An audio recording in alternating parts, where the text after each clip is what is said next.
One old man sat by the fireplace, rolling up his sleeve just enough to show a faded scar on his arm. He laughed quietly, the kind of laugh that comes from remembering something painful but proud. He said, "People think strength is about lifting heavy things. But it's not. Strength is what happens when you've got nothing left, and still keep going. When I was young, I thought I could find an easy way. A shortcut, a trick, a secret diet, a shiny machine, something that would make me strong without effort. I tried them all. None of them worked. The only thing that did was the floor beneath me, and the sweat that fell on it. I started training in an old shed behind my house. No fancy gym, no trainer, just a few rusty weights and a mirror that made me look worse every time I looked at it. The winter wind came through the cracks in the wall, and my hands would freeze around the metal bar. Sometimes I dropped it, sometimes I cursed, sometimes I just sat there, asking why. But then, I picked it up again. Every time. You see, the iron doesn't care who you are.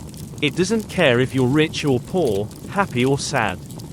It doesn't care what you say, or what you post online. You can't lie to it. It knows exactly how much you've got inside. If you give nothing, it gives nothing back. If you give your all, it still asks for more. And somehow, that's what makes it honest. One day, my friend came by and said, "You're crazy.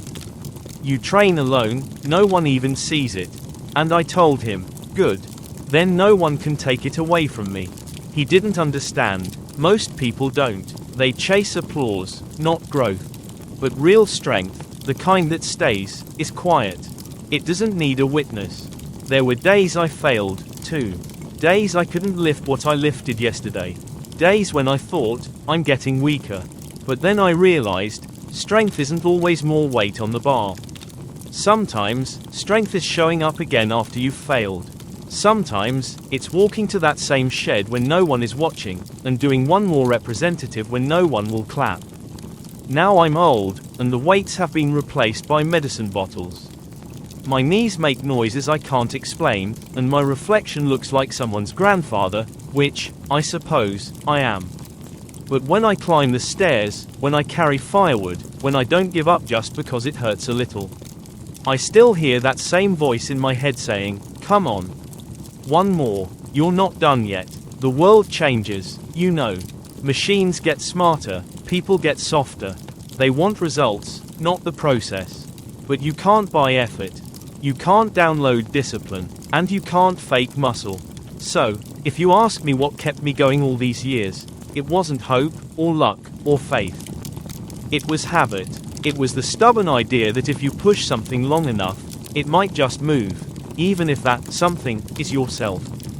The old man smiled, tapping his arm lightly. "Everything else fades," he said, "but this stays. Because it's not just muscle. It's proof that I was here."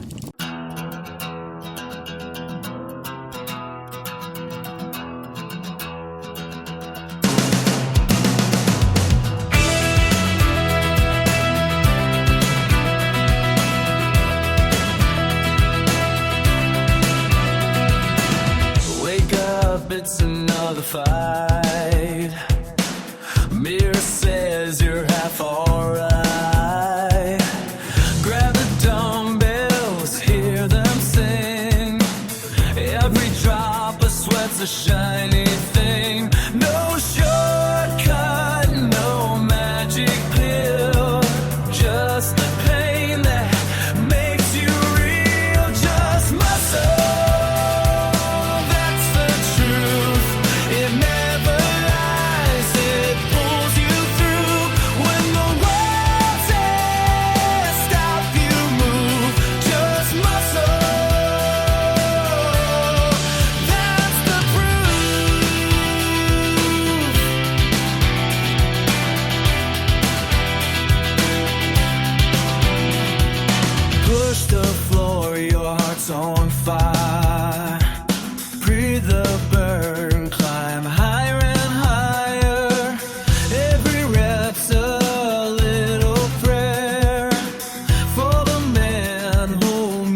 the truth. It never lies, it